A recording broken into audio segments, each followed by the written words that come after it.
जोरदार टाळ्या वाजवा. तुकाराम पांडुरंग ज्ञानबा तुकाराम, ज्ञानबा तुकाराम पांडुरंग ज्ञानबा तुकाराम. ज्ञानेश्वरीचे हो संग तुकयाचे अभंग, ज्ञानेश्वरीचे हो संग तुकयाचे अभंग.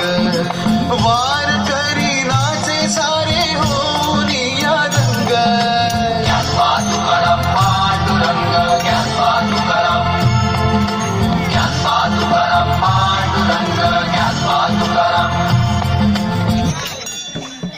घेसूया घे पोत घे पाणी घे भाय घे गजगे घे खरबुजे मणी घे पाणी घे पोत. काय काय चाललंय आमचं? काय झालंय तुझ्या घरामध्ये का चोरी करायला आले का डाका डाकायला आले? तुझ्याकडे काय चोरी करत नाही, काय डाका टाकत नाही? थोडा भाकरीचा कुटका देखील जात आहे. बाईचा येड लागलाय का? काय झालं? हुंबई इकडे भाकरी नाही मिळत. काय मिळते मग? बर्गर मिळतो, पिझ्झा मिळतो, झालं तर वडापाव मिळतो. वडापाव देईल म्हणताय. मला खरं सांग भाऊ, वडापाव खाऊन आज पाव झालेलं लेकरू देशाचा भार सांभाळत नाही. द्यायचं तर नको देऊ, पण मी काय म्हणते ते ऐकून तर घेशील की नाही? अगं माझ्याकडे खरंच काय नाही का तुला द्यायला? खरंच काय नाही. मी शपथ घेतो ना, शपथ घेतो. मी कधीच खोटं बोलत नाही. आणि जर खोटं बोललो ना तर माझे डोळे जातील मेल्यावर. बघाय बघ, मेल्यावर डोळं जातील म्हणते. अरे मेल्यावर तर साऱ्यांचं डोळं जात आहे, पण हे दोन डोळं जर मरायची आधी दान केलं तर किमान 2 आधाराला दुनिया दाखवण्याचं पुण्य नाही का पदरी पडणार तुझ्या? द्यायला भरपूर आहे, पण देण्याचा भाव ना असा भाव. अरे नेत्रदान जर केलं तर आढळ्याला दुनिया दिसल. एवढं मोठं 70-80 किलोचं बॉडी दिलं परमात्मानं. एखाद्या दवाखान्याला दान केलं किमान 2-3 डॉक्टर नाही तयार होणार समाजाची सेवा करायला. आणि या शरीरामध्ये वाहणारं रक्त जर दान केलं तर एखाद्या अपघातामध्ये मरणाऱ्या माणसाचा प्राण नाही वाचणार. द्यायला भरपूर आहे, पण देण्याचं भावना असावं भाऊ. तुला द्यायचं तर देणं तर देऊ नको, पण मी काय म्हणते ते ऐकून तर घेशील की नाही? फुकट आहे, फुकट असलं तर घेईन म्हणताय. म्हणतात ना भाऊ, इकडचं असलं तर घेईना कोणी, आणि फुकटचं असलं तर बापले दोन्ही. फुकटचं फुकट का होईना, पण तुझं माझं ऐकून घेतलं ना तर बरं गुंडा होईल. असं आलं तुला? अरे बुरगुंड म्हणजे तुला काही वेगळं वाटलं काय? बुरगुंड म्हणजे लेकर, मला ऑलरेडी 2 लेकर आहेत. अरे बुरगुंडा म्हणजे लेकर बाळ नाही. अरे बाबा, बुरगुंडा म्हणजे आमचं भाषेमध्ये बुरगुंडा आहे शब्दाचा अर्थ आहे ज्ञान. अच्छा, म्हणजे आमच्या मराठी भाषेत तसं नॉलेज.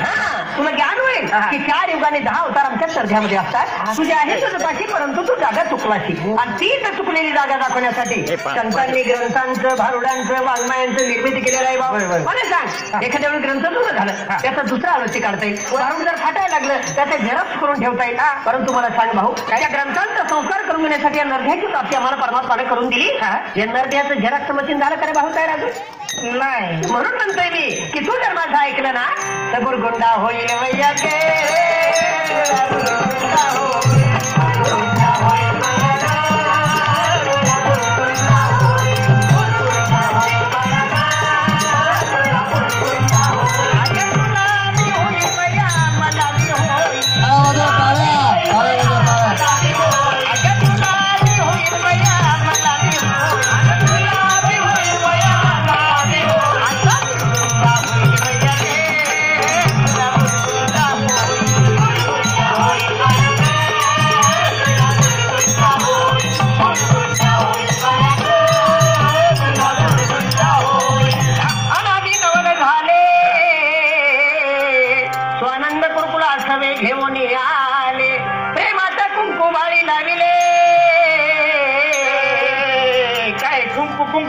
काय झालं का? इथं कुंकू नाही, हुंबई आहे. इथं टिकली तर टिकली, नाही तर दुसरी चिकटवली. म्हणजे इथं कुंकू कुणी लावत नाही.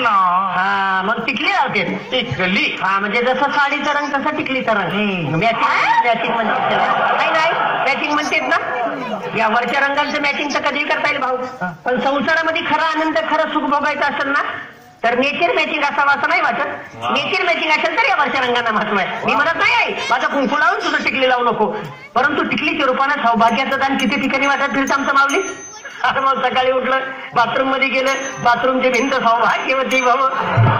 बाहेर आलं, आरच्या पुढे बसलं, आरसा सौभाग्यवती भव. मी म्हणत नाही माझं कुंकू लाव, परंतु कुंकू लावण्याच्या पाठीमागं काहीतरी शास्त्रीय कारण काय? अरे भाऊ कुठं लावलं जाते कुंकू?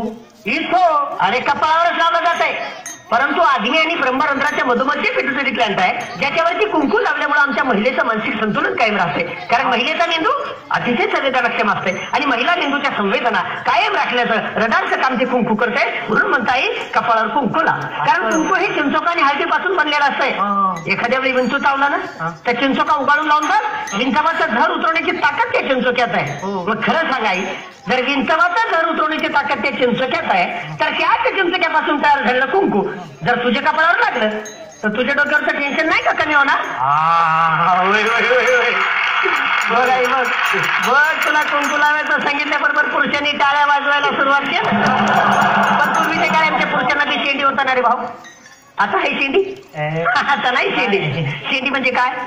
शेंडी म्हणजे शेंडी. शेंडी म्हणजे शेंडी नाही. शेंडी म्हणजे माणसाच्या मेंदुरूपी टीव्ही मध्ये सद्विचारांचं प्रक्षेपण करणारा अँटिना. अँटिना आता ते अँटिनाच राहिलं नाही. सकसरी मिक्स घुसणार नाही बाबा. आणि विशेष म्हणजे पुरुषांच्या शेंडीरूपी अँटिनाद्वारे पुरुषांच्या डोक्यामध्ये फक्त एकच चॅनल चालतंय. कुठलं? ओनली मुंबई दूरदर्शन. म्हणजे पुरुषाला एकच काम असतंय की नाही, महिनाभर ड्युटी करणे आणि महिन्याचा पगार एका तारखेला घरामध्ये आणून बायकोच्या हातामध्ये देणे. पण ते आणलेल्या पगाराचं जीवनभराचं व्यवस्थापन आमच्या याला करावं लागतंय. आणि ते व्यवस्थापन करताना घराचं घर पण राखताना मला सांग आई, तुझ्या डोक्यामध्ये किती प्रकारचे चॅनल चालते? लेकरांचं संगोपन आहे, मुलांचं शिक्षण आहे, मुलींचं शिक्षण आहे, सासू सासऱ्याची सेवा आहे घरामध्ये असले सर.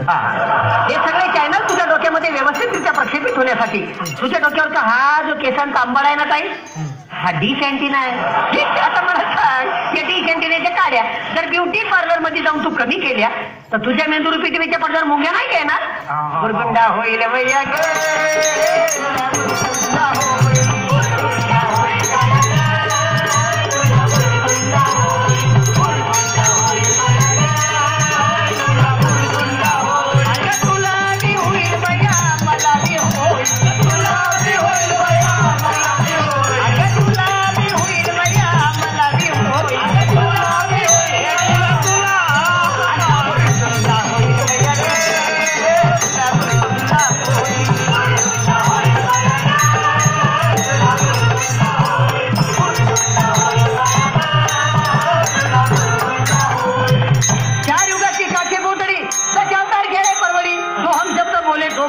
ऐसा माझा शकून ऐक घे आवडी. हे पोतळी आहे ना भाऊ, हे पोतळीचा राग नको येऊ देऊ. तरी म्हटलं मगापासून कुठला काढा वास होतो याच नाही. हे बाबा याचा वास नको येऊ देऊ. कारण याचा वास माणसाला आला, माणसाने याचा नाश करायला सुरुवात केला म्हणून माणूसच नष्ट व्हायला लागलेला आहे. हे पोतळी म्हणजे तुला वाईट नको दुसरं देऊ आणि मला बी सोंग नको समजू. कारण हे काही सोंग नाही रे बाबा. ही पोतळी जी आहे ना हे पृथ्वीचं प्रतीक आहे. ही पृथ्वी आहे. मी जे आहे हे तुम्ही आम्ही सगळी मानवजात आहात. आणि हे जे माझ्या कडेवर बसलेलं आहे ना हे तुमच्या आमच्या प्रत्येकाच्या घरात उद्याच्या वेलीवर फुलणारं फुल आहे. प्रत्येकाचं भवितव्य आहे. हे जे रंगीत रंगीत तुकडे दिसतात ते अनेक प्रकारचे देश आहेत भाऊ. आणि ही जी पृथ्वी आहे या पृथ्वीवरती पूर्वी मोठमोठे डोंगर होते, नद्या होत्या, नाले होते, पशु होते, पक्षी होते. माणसानं स्वतःच्या स्वार्थापायी या पृथ्वीला उजाड करून टाकलं भाऊ. पृथ्वीला उजाड केल्यामुळे आज पर्यावरणाचं प्रदूषण झालेलं आहे. आणि म्हणून ते ग्लोबल वॉर्मिंगला आम्हाला सामोरं जावं लागतंय. मला सांग, तू जे रात्रंदिवस कष्ट करून जे पैसा कमवतो, धन कमवतो, कशासाठी कमवतो? याच्यासाठीच कमवतो ना. उद्याचा माझ्या लेकराला चांगलं सुख मिळालं पाहिजे, चांगलं राहायला घर मिळालं पाहिजे, शुद्ध हवा मिळाली पाहिजे. मला सांग, उद्या जर याला घर चांगलं आहे पण शुद्ध हवा नाहीये, जर याचं आरोग्य नीट नाही, याला जर शुद्ध पाण्याचा घोट नाही मिळाला तर वारक्यामध्ये काय या लेकराला तू प्रदूषण देणार आहे का? म्हणून सांगताय मी तुला की एका माणसाला एक दिवस जगण्यासाठी काय लागतंय? अन्न पाणी नाही. 24 तास जर एका माणसाला जगायचं असेल तर श्वासोच्छवास लागतो.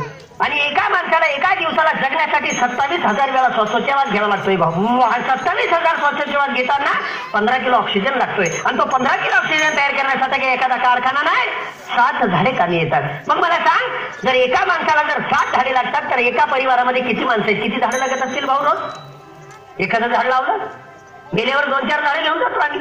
मग हे पर्यावरणावरती अन्याय नाही का? म्हणून सांगते मी तुला, त्या ऐसा गुण सांगितला, एका जनार्दनी आनंद झाला, शांती जय जयकार केला, हास्य कोण कोणकोला पाहोनी. येणं काही देणं 10 रुपयाचं दे. कुठं नाही माझ्याकडे, काय नाही, मराठी कलाकार आहे मी. काय नाही म्हणतोय माझ्याकडे द्यायला, तर काही नाही तर नको देऊ. पण मी म्हणतो की नीट ऐकून घेशील की नाही? जर घेतलं त्याच्यावर अंमलबजावणी केलं तर उद्या माणूस म्हणून जगशील, नाही तर मेल्याशिवाय राहणार नाही. म्हणून सांगते मी तुला, त्या ऐसा गुण सांगितला, एका जनार्दनी आनंद झाला, शांती जय जयकार केला, हास्य कोण कोणकोला पाहोनी, बुरगुंडा होईल भैया.